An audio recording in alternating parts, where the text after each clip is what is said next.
espacio promocional y publicitario. 8:36. Economista Marcos López, delegado del señor presidente de la Junta de Política Monetaria.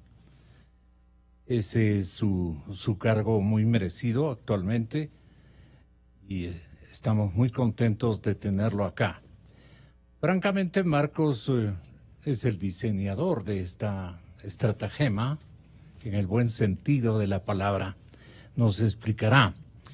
Los efectos estarán a cargo del análisis del exministro René Ortiz y del actual asambleísta muy enterado en materia económica, César Ron, empresario colateralmente en su actividad profesional. Queremos nosotros, señoras y señores, privilegiar la presencia del asambleísta Ron. Él tiene a las 9 de la mañana que estar presente en la asamblea. Sin embargo, el economista Marcos López tendrá la bondad de explicarle a la ciudadanía que nos escucha cuáles fueron los méritos que ustedes reunieron antes del informe procedente del Fondo Monetario y del Banco Mundial, antes de un informe complementario, para que hayan, digamos, no colapsado, por el contrario, se hayan agilitado entregas importantes que llegarán a 1.500 millones de dólares que vendrán a nuestro país en aproximadamente 6 semanas. Y la pregunta es como para que nos entienda todo el mundo. ¿Qué méritos hicimos, Marcos?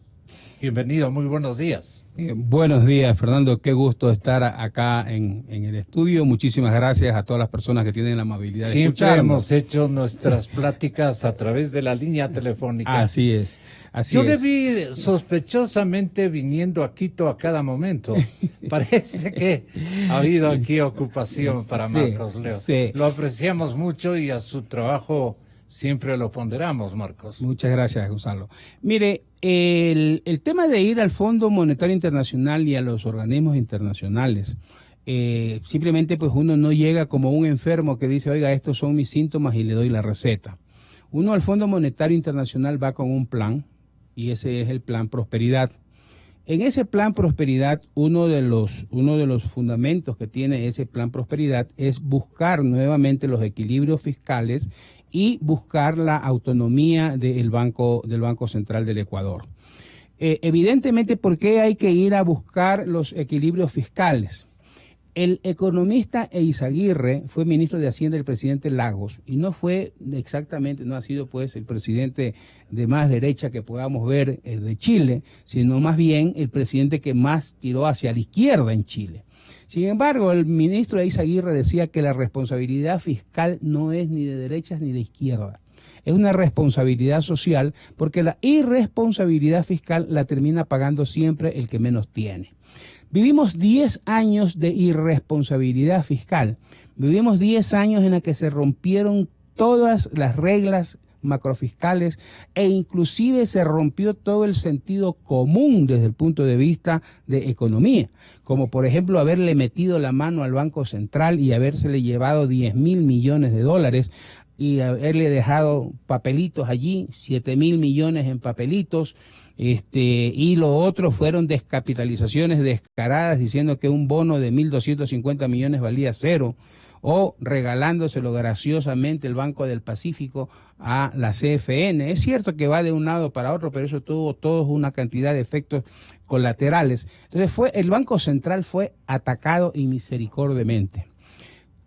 Gracias a que había una autonomía y a que había una fortaleza jurídica para los directores del Banco Central. Yo tuve el privilegio de ser director, fui parte del último directorio autónomo del Banco Central.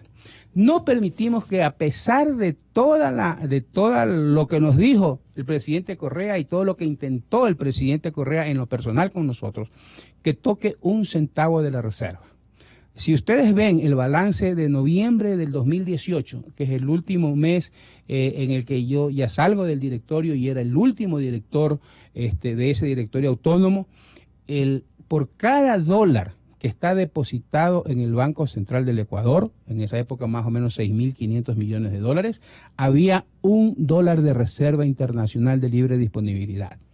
Y la libre disponibilidad no es libre disponibilidad del gobierno, es que eso es lo que jamás entendió Correa. Cuando yo le dije que estaba mal lo que estaba haciendo, tuvo la gentileza de decir que lo que yo decía era una bestialidad.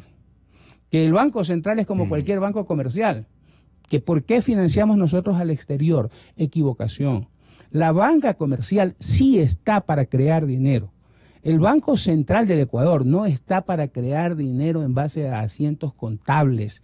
Y eso es lo que hizo Correa durante esos 10 años. Creó 7.000 millones de dólares contablemente. Y ese es el problema que tiene hoy el Banco Central. En el 2008 nadie hablaba del Banco Central. Todo el mundo decía, tiene que desaparecer, está por gusto, no se necesita dolarización. ¿Cuáles fueron las autoridades que se doblegaron ante el gritón Rafael Correa? Bueno, fueron ya todos. Ya me imagino cómo era ahí cómo debe haber sido en el Banco Central. Todos los ministros. En las sesiones del pleno de. Todos los ministros que después formaron ese directorio, y luego cuando desaparece el directorio del Banco Central, los que van a la Junta, a la Junta de Política y Regulación Monetaria y Financiera, que son obsecuentes a cualquier decisión que tomaba el expresidente de la República, ¿no? Entonces, evidentemente, ellos son los culpables de haber llevado el Banco Central a la situación en la que está hoy. Si tuviéramos hoy, ahora, hay que guardar las proporciones, ¿no? En el año 2008, el presupuesto general del Estado era 16.000 millones. Claro. ¿No? Con una reserva de 6.500. La economista María Elsa Viteri decía que ella había sido la mejor ministra de Economía de todas las épocas, porque ella tuvo petróleo de $29 y soportó la crisis. Y le doy toda la razón. Diciembre del 2008 el petróleo estuvo a $29. Y más o menos en promedio habríamos estado en $30 hasta junio del año 2009. Pero lo que se olvida de decir la economista María Elsa Viteri es que habían 6.500 millones de dólares depositados en el Banco Central y que el Banco Central tenía 6.500 millones de reserva y que ella giró 4.000 millones de dólares. Es decir, giró el 25% del presupuesto. Y el Banco Central pudo honrar con toda facilidad ese dinero a sus propietarios, a sus legítimos propietarios, ¿verdad? Eso no lo puede hacer hoy el Banco Central y lo hemos comenzado a corregir desde el 2018. ¿Okay? Entonces ya hoy hay una ley que prohíbe que el Banco Central le preste directamente al Estado.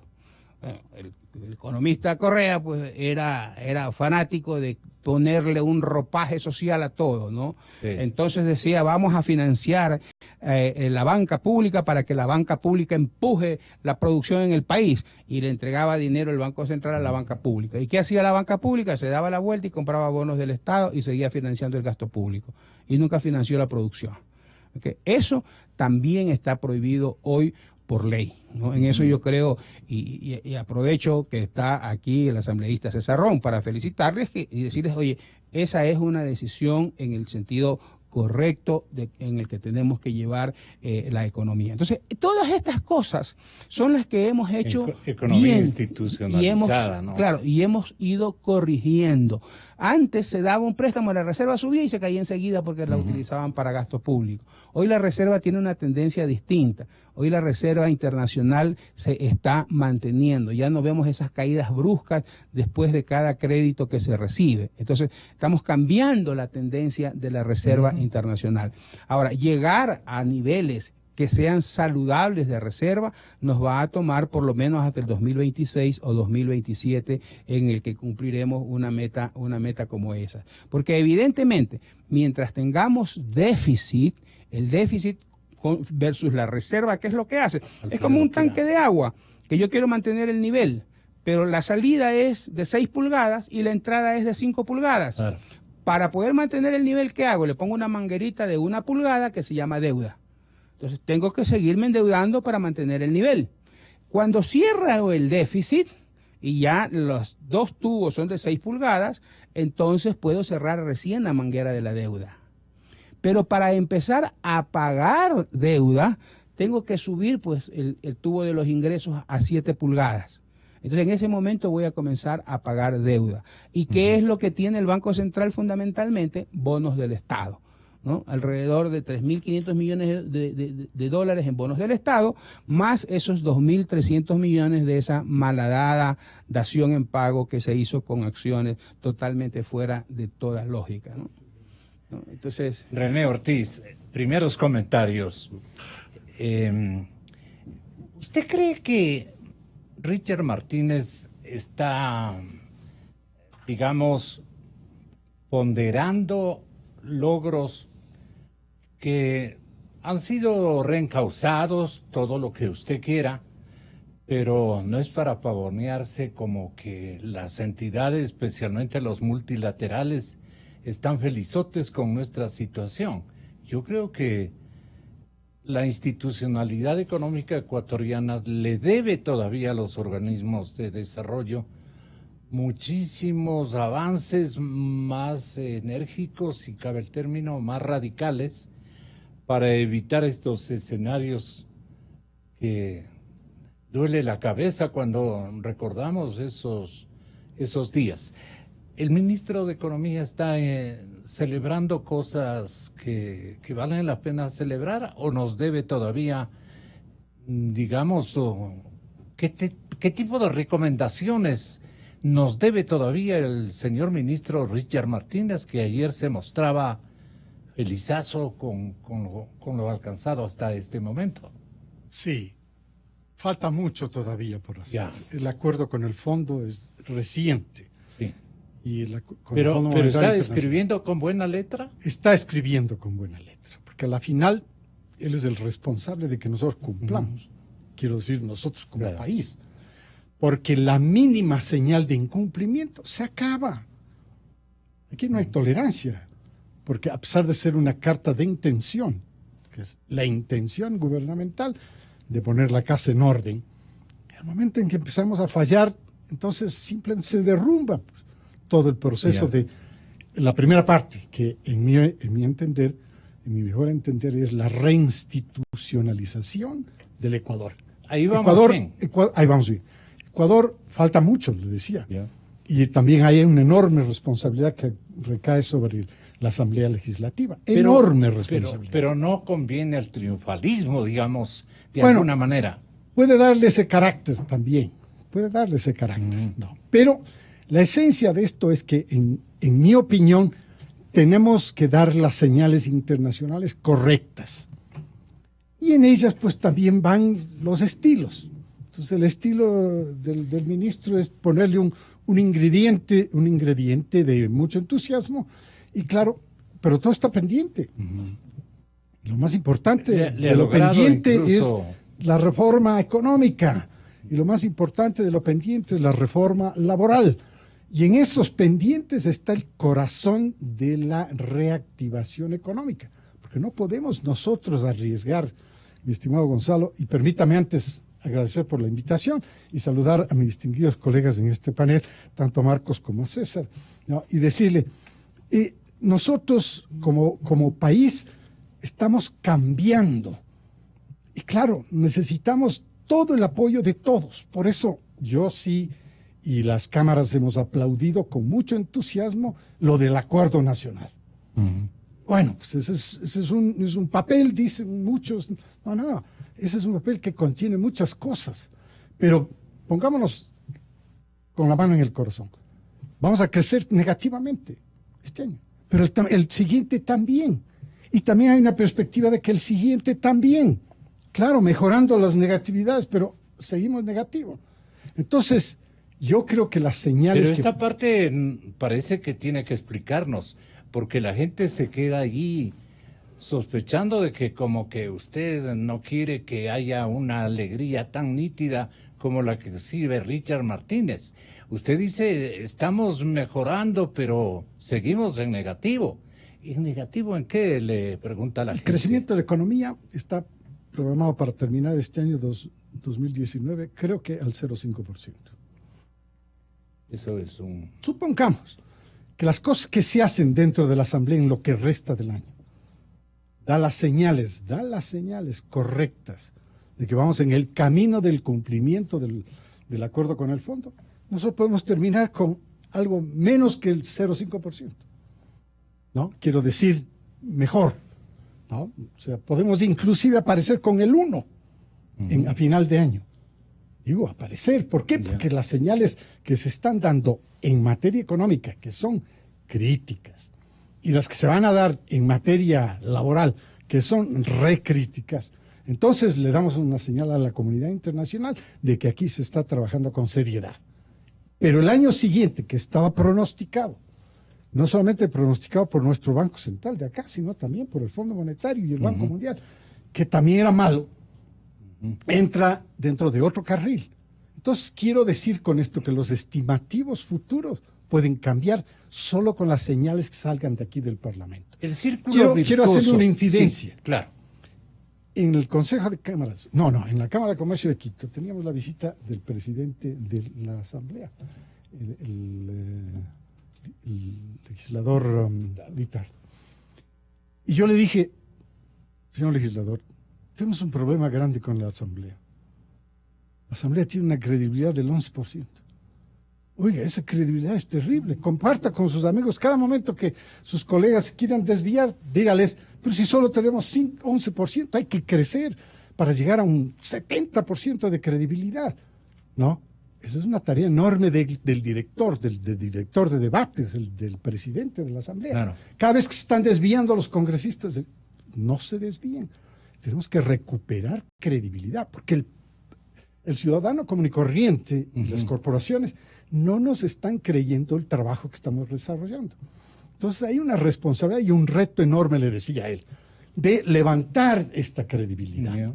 Entonces la legislatura nos va a tener que dar una respuesta real de levantar esa credibilidad. Litardo, ¿está preparado este momento que usted haya evidenciado como para que se entusiasme con conocimiento de causa, ejercitando balances nítidos de los logros, que las leyes, poquísimos empeños de legislación para componer todo esto se han realizado, pero lo ve preparado para constituirse en un arquitecto de nuevas institucionalidades o de modificaciones estratégicas que le sirvan al directorio del Banco Central o que le impidan al supuesto directorio del Banco Central, no sé si siga la misma práctica procedente de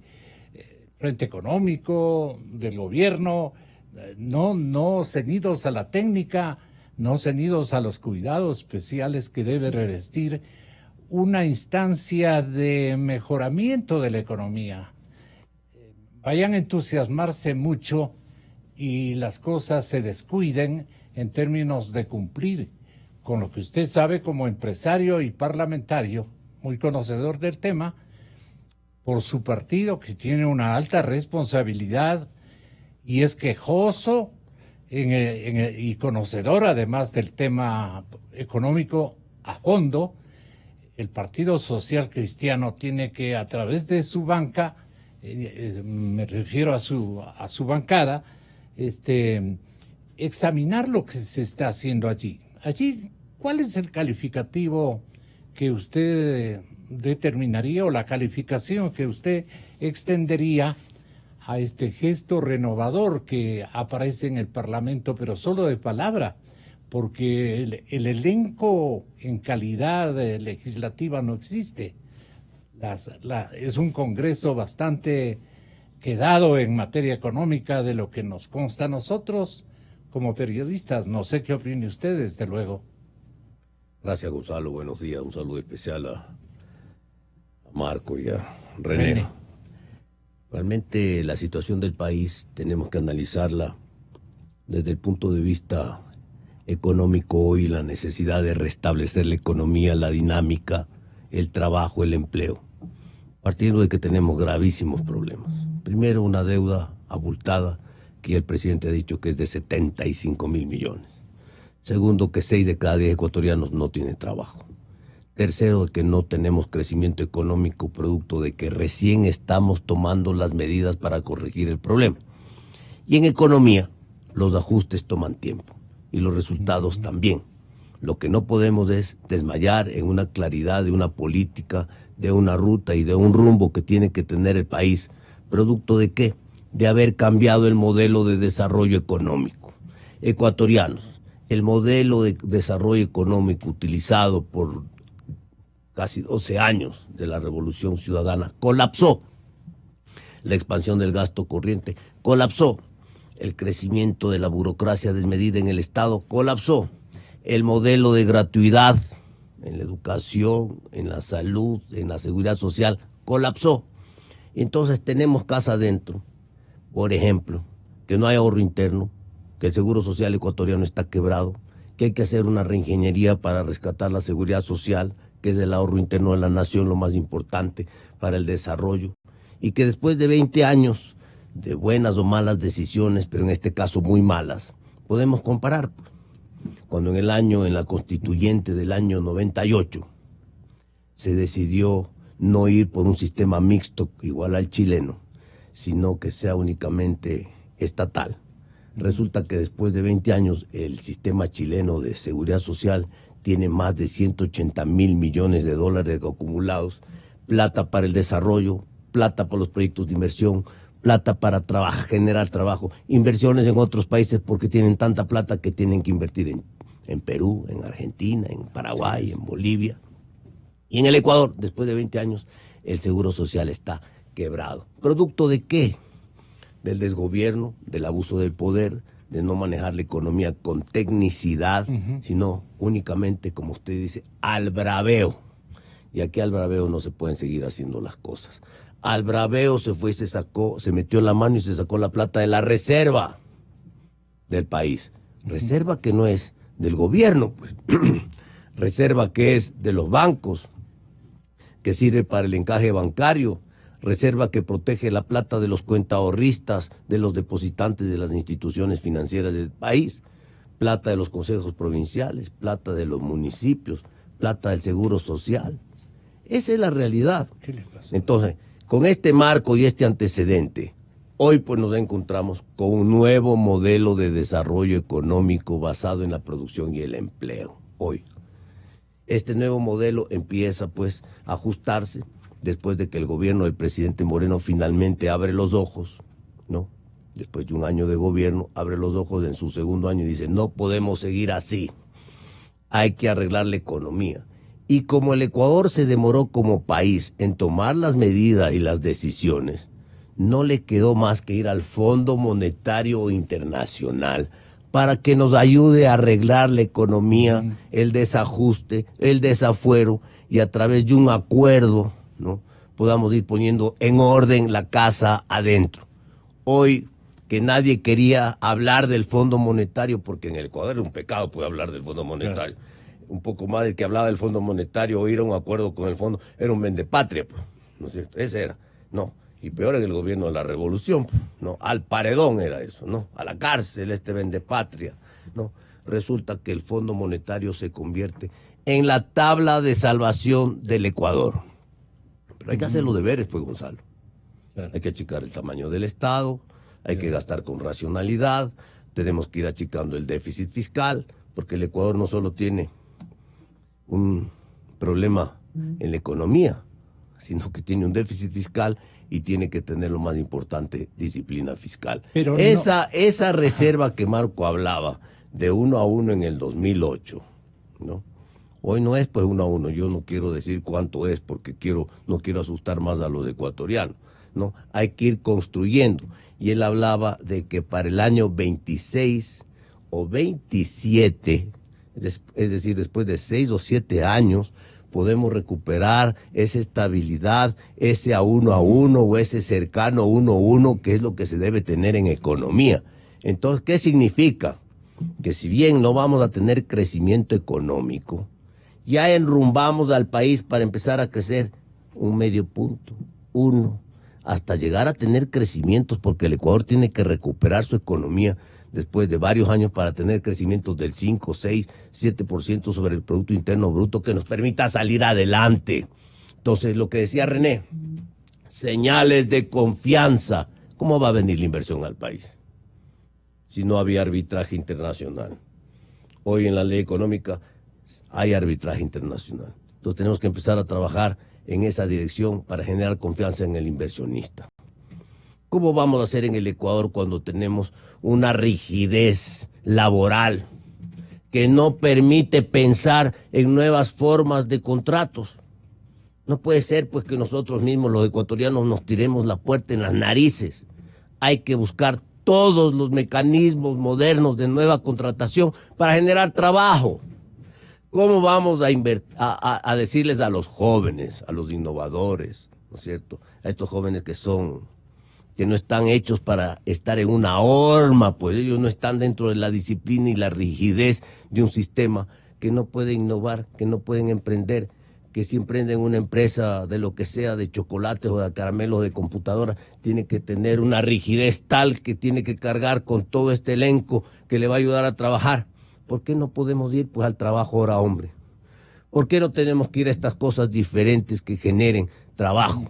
Porque es mejor tener trabajo 3 o 4 horas a no tener trabajo. Eso tenemos que ver en el Ecuador. De estas cosas tenemos que hablar. Okay. Si no hay una reforma laboral bien hecha, justa, equitativa, y no estoy hablando de conculcar los derechos de los trabajadores, mucho cuidado, ¿eh? Yo defiendo los derechos de los trabajadores, pero también defiendo de cómo debemos generar nuevas plazas de trabajo, nuevas formas de trabajo, cómo hacemos para que esos jóvenes tengan trabajo, y tenemos que innovar y tenemos que cambiar. Así es que vamos a esperar cómo viene pues finalmente el proyecto de la Ley Económica 2, que tiene que corregir cosas de la 1, pero que tiene que generar pues estos mecanismos de tranquilidad, de inversión, de confianza, para que el Ecuador pueda despegar. De eso se trata, que el Ecuador pueda despegar. Hicimos bien el trabajo del primer tomo. Ahora viene el segundo. Ojalá Marcos López nos haga conocer qué hicimos en el primer tomo de bien. O sea, estas tareas inconclusas o los deberes que tenemos que complementar. En la primera fase, ¿no ha generado la primera fase una desmesura de reacciones, tanto del señor presidente de la República, que tiene buenas intenciones, pero no así conocimientos impresionantemente gravitantes para el desarrollo de este programa, en donde hemos merecido algunos premios? Y los premios estos que aparecen en estos últimos días o en estas últimas horas entusiasman en desmesura también al señor ministro de Economía. Ya nos llega tanto, ya vienen estos apoyos y todo lo demás. Marcos, ¿qué hicimos de bueno? Pero los retos que alude el señor asambleísta, me parece que en el segundo tomo se los tiene que hacer con una, más que entusiasmo, ahí sí con una técnica especial, sí, con conocimiento de causa, con criterios institucionales válidos y que tengan una durabilidad en el tiempo, porque ahí nos van a creer los organismos multilaterales para seguirnos apoyando. Ahí está el reto, Marcos. Bueno, quisiera referirme brevemente a dos cosas. Uno, la alegría del ministro de Finanzas y la alegría del presidente de la República. Cuando a usted le dicen que usted está sano, que está en perfectas condiciones de salud, ¿verdad? Y de repente comienza a escarbar un poquito y le hacen los exámenes y se encuentra con que tiene cáncer, se asusta, ¿verdad? Pero luego van avanzando y va tomando usted ciertas medidas y le dicen, oiga, ¿sabe qué? Ya no se va a morir. Ya tenemos confianza en que usted puede salir adelante. Vamos a hacer un tratamiento y usted, o sea, yo creo que tenemos razón, porque queremos a nuestro país, porque amamos el país, tenemos razones para estar contentos de saber que ese enfermo que iba rumbo a la muerte, si seguíamos, como bien lo dice César, si seguíamos en el mismo modelo económico, que iba rumbo para la muerte, rumbo para el descalabro, rumbo para una crisis nunca vista, tenemos razones para de alguna manera estar alegres. Pero no con eso quiere decir que estamos en una fiesta. Estamos preocupados. Estamos preocupados permanentemente y todos los días. Estamos preocupados de cumplir con un programa que nosotros lo pusimos, ¿verdad? Ahora, hay razones para estar un poco más tranquilos, por supuesto. De un déficit de enero a mayo, por ejemplo, el déficit primario en el 2000, el superávit primario en el 2018 era 562 millones. Este año son 678 millones de dólares. Estamos viendo que más o menos se han ahorrado 219 millones de dólares en subsidios. Es decir, las medidas de los subsidios han ido dando la respuesta que nosotros esperábamos. Es decir, si usted le va aplicando la medicina a este enfermo con cáncer y usted ve que va respondiendo bien, entonces dice, bueno, hay razones para tener más esperanza. El otro tema, mire, acá tengo un recuerdo de diario del 10 de enero del 2018. 10 de enero del 2018, yo digo claramente, Ecuador se escribe con las mismas palabras de acuerdo, ahí está la solución, en el nombre del país. Hace falta un gran acuerdo. Esto lo digo en el 2018. Y en el 2018 también digo, mire, necesitamos trabajar en la competitividad del país, el reperfilamiento de la deuda, buscar un equilibrio fiscal y autonomía del Banco Central. Es decir, no lo digo ahora y puedo mostrarle artículos de hace 10 años en el que digo exactamente lo mismo, y más, 10 y más años. Entonces, esas son las cosas que hemos hecho bien. O sea, ha funcionado el tema de los subsidios, está funcionando el tema del control del gasto. Esperamos que entre esta semana y la próxima, no queremos anticipar ningún criterio, ya el mismo equipo del Fondo Monetario que ya hizo la primera revisión diga su opinión favorable al Ecuador y podamos tener todos estos otros desembolsos. Ahora, adicionalmente, Marcos, esta reducción de los servicios financieros, ¿cuán importante es para, digamos, los logros o desafíos que tenemos en lo macro, en lo inmensamente proporcional a estos ahorros que nos parecen de centavos, pero debe tener en el gran capital, en la gran transformación de estas metodologías, un impacto muy saludable para las economías, especialmente de los emprendedores y empresarios? Explíquenos esto. Efectivamente, ¿hacia dónde vemos? ¿Cuál es la visión que existe en el tema de la banca, en el tema del sistema financiero en general? Porque acá estamos acostumbrados a que cuando hablamos del sistema financiero hablamos de la banca. No, sistema financiero es banca, mercado de capitales y seguros. Todo eso es el área de servicios financieros, ¿verdad? Y todo eso es el sistema financiero, no solamente los bancos. Yeah. Pero ¿cuál es la visión? Llegar a tener un ecosistema de pagos. Hacer que el pueblo ecuatoriano se vaya acostumbrando al manejo de la tecnología, al manejo del celular. Ya, ¿qué ganamos con eso? ¿Qué se gana con eso? Primero, rapidez en la transacción, ¿verdad? El dinero que yo lo tengo, una vez que compro algo, inmediatamente pasa de mi cuenta a la suya. Yo no tengo que esperar ni 24 ni 48 horas para que mi dinero pase de mi poder a su poder. Es decir, hay prácticamente un pago contra entrega que se llamaría en el mercado de capitales. Usted me entrega el cono de helado y yo le pago. Usted me hace la carrera de taxi y mi dinero va inmediatamente a su cuenta. Además, ¿eso qué nos evita? Nos evita el manejo del efectivo. El efectivo, mantener el dólar cuesta. ¿Cuesta por qué? Porque cada vez que importamos tenemos que pagar el transporte, tenemos que pagar el seguro de eso y luego tenemos que pagar el transporte interno, ¿no? Porque internamente hay que, además porque no tenemos el señoreaje de esa moneda, ¿verdad? Entonces hay que pagarla. Entonces, claro, todos esos costos nos evitamos mientras menos usemos dinero. Y además, hay mayor velocidad en la transaccionalidad.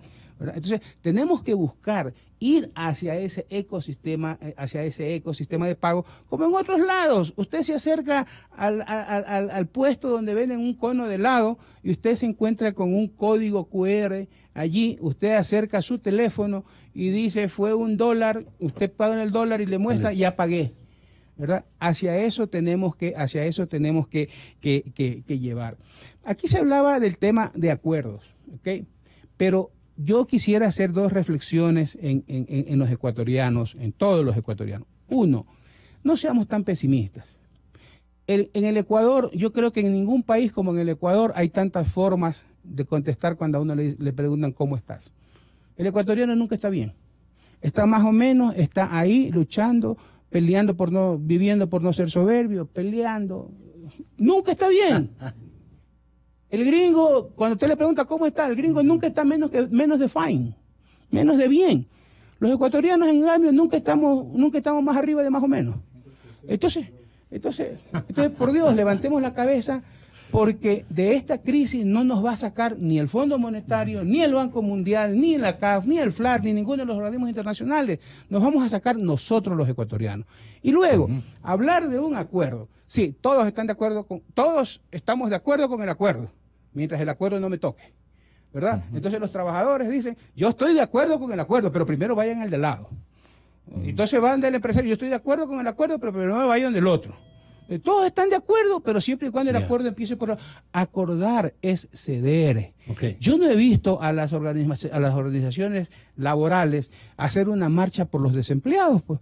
Entonces aquí no es cuestión de estar ni con los empresarios ni con los trabajadores. Aquí es cuestión de estar con los millones de ecuatorianos que están sin empleo o que están en el subempleo.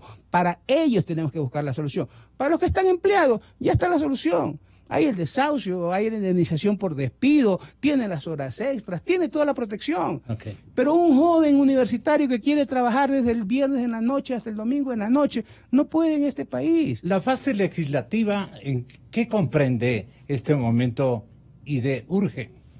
Bueno, nosotros lo que tenemos del lado de lo que yo manejo y de lo que puedo dar cuenta mayormente es sobre el tema de la ley de mercado de valores. Como les decía, tenemos que buscar un mercado de capitales distinto y un mercado de deuda. ¿Qué significa distinto. eso? Porque mis oyentes no son expertos en esas materias. Los mercados financieros tienen dos tipos. El que se llama el mercado intermediado, que es la banca, en donde yo capto recursos y coloco. La responsabilidad está en el banquero. El banquero responde por la captación y responde de cobrar el crédito. Y el mercado desintermediado, que se llama, o mercado de capitales, es cuando una empresa hace una emisión de deuda, conocidas como bonos, títulos de obligaciones o bonos corporativos, y los inversionistas compran esos papeles y se encuentran en un mercado que se llama el mercado bursátil, o puede ser el mercado demostrador, que esto va a ser una novedad en la nueva ley. El mercado demostrador.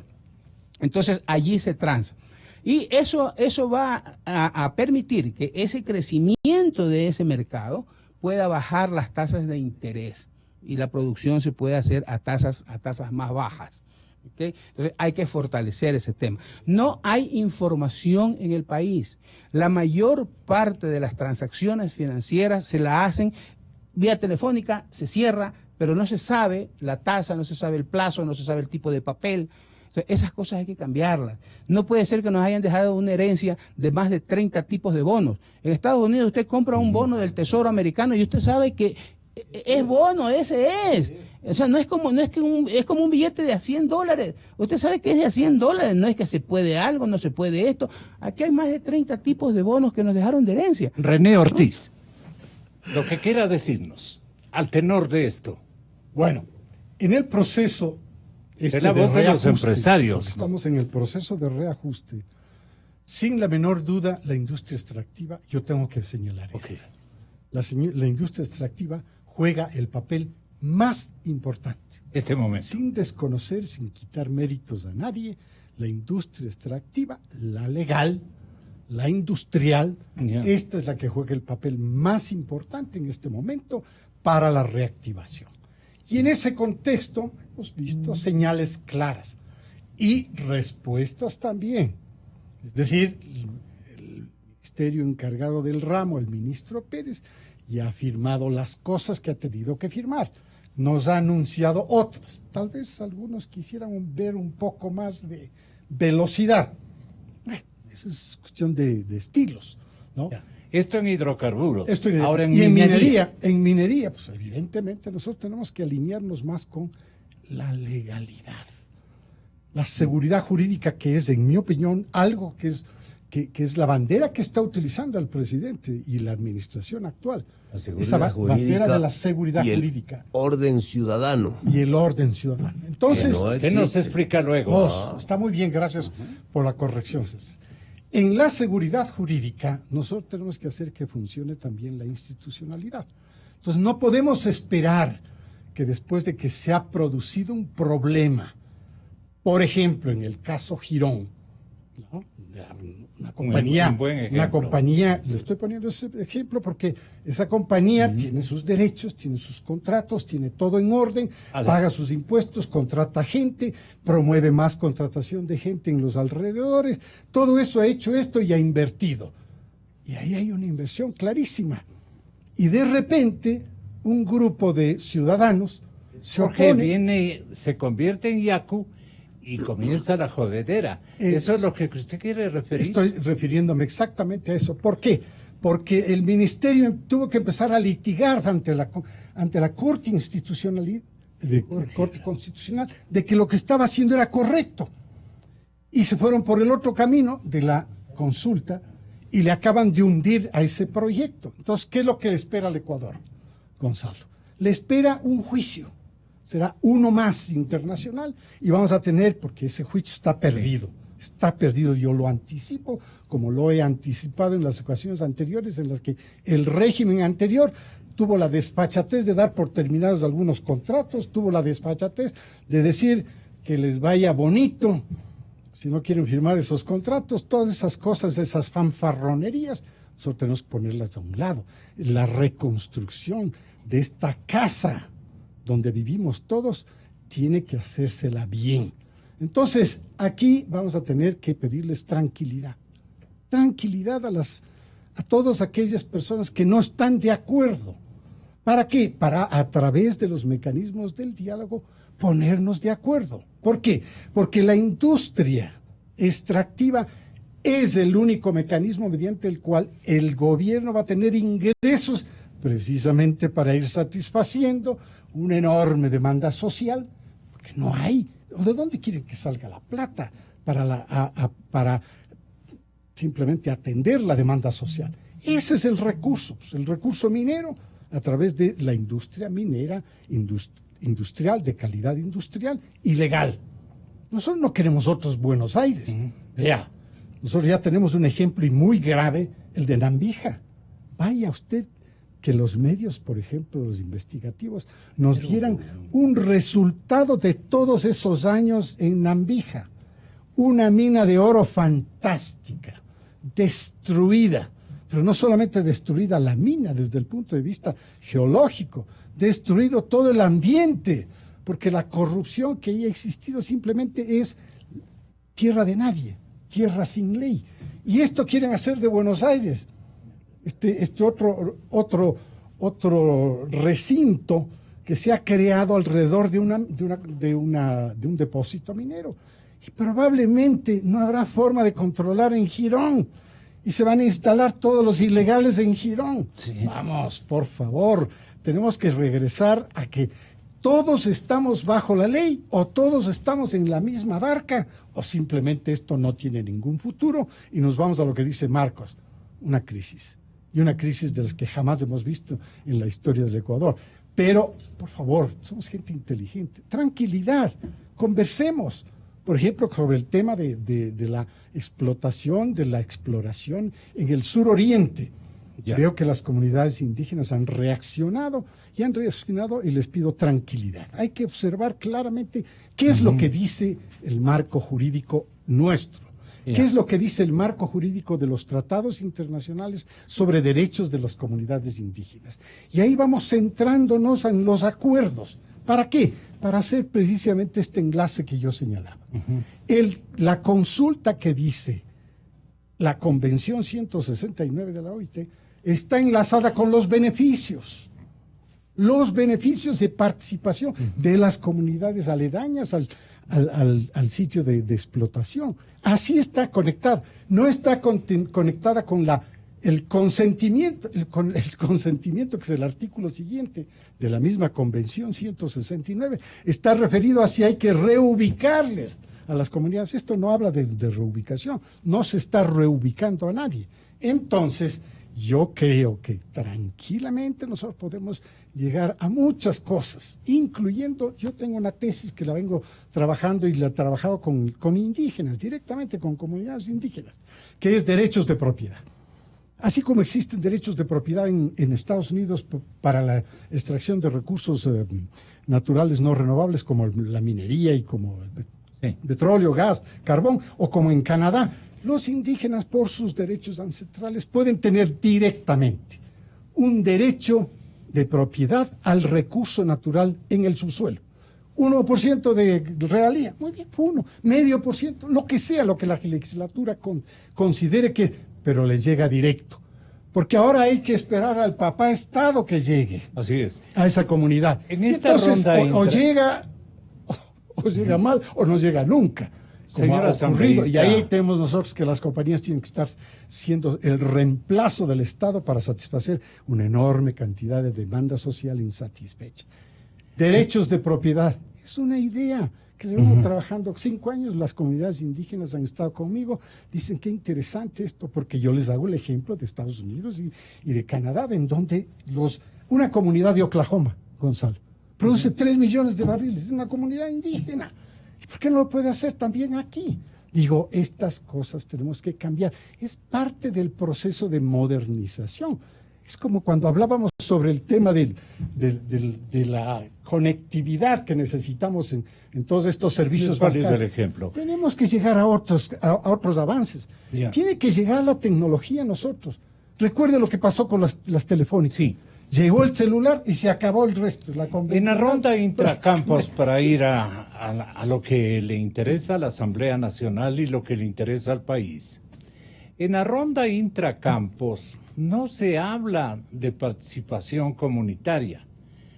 Y usted dijo, en cambio, que se necesita una postura social más o menos significativa para que tengan éxito estas instancias de exploración, especialmente en sucumbíos, donde vamos a ponerle toda la fuerza en la parte hidrocarburífera.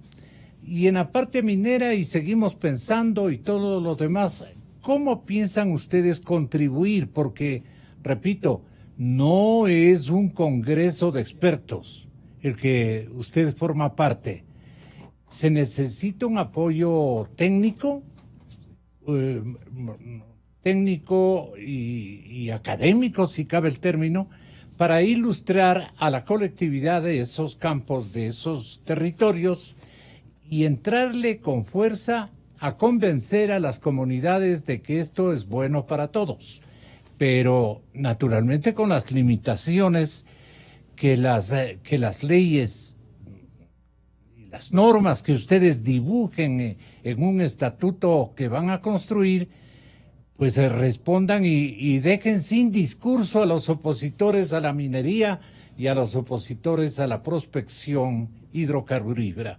¿Cómo le parece mi sugerencia, señor asambleísta? Totalmente de acuerdo, Gonzalo. No hay expertos, y como no hay expertos hay que traer a los expertos para que vengan a la comisión, porque esto se va a tratar en la comisión o de régimen económico o de desarrollo económico. Aquí está Marco López. Cuando tratábamos la ley económica 1, él estuvo presente en muchas de las discusiones en la mesa, donde vinieron todos los actores económicos y sociales, los expertos económicos financieros, justamente porque lo que falta hay que traer para que expliquen, para que todos entendamos el mismo idioma y podamos hacer una buena ley y tomar una buena decisión. Correcto. Hay que hacerlo y lo vamos a seguir haciendo, Gonzalo. Pero el tema es más allá. El tema es un tema que René toca. Seguridad jurídica, estamos trabajando, tienen que respetarse los acuerdos. porque si no respetamos los acuerdos en este proceso de acuerdo con el fondo, empezamos a irrespetar los acuerdos, nos metemos en un problema donde el Ecuador, al no tener seguridad jurídica, donde no se respetan los acuerdos, ¿quién va a venir a invertir en el país? Entonces, este es el desorden interno que hay que ordenarlo.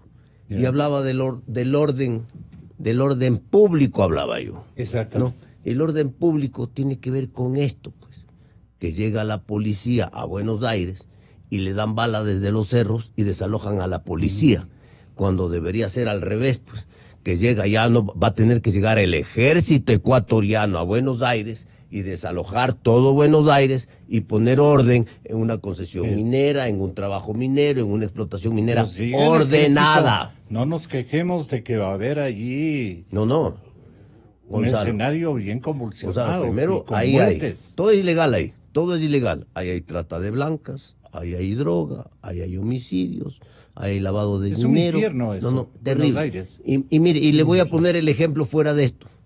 Estamos en una zona, el Ecuador se volvió sísmico muy fuerte después del terremoto de Esmeraldas y San Lorenzo, y Manabí. Sísmico. Sí. Dios no quiera que en ese desorden de Buenos Aires se ve en el cerro abajo. Ahí hay 4.000 personas que viven en el sitio. Ahí, en el hueco que están haciendo, porque no quieren perder su territorio. Es una catástrofe. Entonces, cuidado. Entonces, ahí vamos a lamentar por no poner orden, por no ordenar las cosas, porque entonces estamos viviendo con otro Estado dentro del Estado. Y aquí lo que tenemos que garantizar, lo que dice la Constitución, ¿no es cierto? La libre movilidad y la seguridad de los ecuatorianos, ¿no? ¿Y cómo vamos a garantizar la seguridad de los ecuatorianos cuando vivimos en este desorden y no vemos la mano del Estado para ordenar? Hay que construir el ordenamiento. Y de lo que dijo Marco, que me voy a agarrar, que esto es fundamental. Si el Ecuador hace bien los deberes, el Ecuador empieza a generar la confianza en los organismos internacionales, en los multilaterales de crédito. ¿Cuál tiene que ser el objetivo nacional de este acuerdo? Reperfilar la deuda externa cara. Porque si hoy hemos conseguido estos préstamos de ordenamiento en 3%, contra una deuda cara de 9.75, ¿no? Que tenemos el día de hoy, y si nosotros hacemos las cosas bien y logramos tener credibilidad y podemos reperfilar esa deuda que nos pesa mucho al 3%, ecuatorianos, estamos liberando recursos para el país, para la parte social, para la economía, para poner en marcha, y nos quitamos una mochila que está llena de piedras que no nos deja avanzar. Entonces, el compromiso, hay que entenderlo, es del gobierno, del ejecutivo, es del legislativo, es del sector privado, es de los trabajadores. Si no construimos el acuerdo y lo hacemos bien hecho, nadie va a venir. Es más, el Fondo Monetario, los multilaterales van a decir, pero yo ya les ayudé y ustedes no hacen los deberes. Así es que la responsabilidad es de todos. Así es. Yo les agradezco muchísimo, se me terminó el tiempo lamentablemente, pero hemos dicho lo esencial, lo importante. Nos dejan estimulados. Muchas gracias, caballeros, distinguidos amigos Marcos López, René Ortiz y asambleísta César Ron. Creemos en usted en esta parte. Sí, usted tiene una obligación en la Cámara. Las mejores voces de la verdad. No podemos renunciar a la política exterior.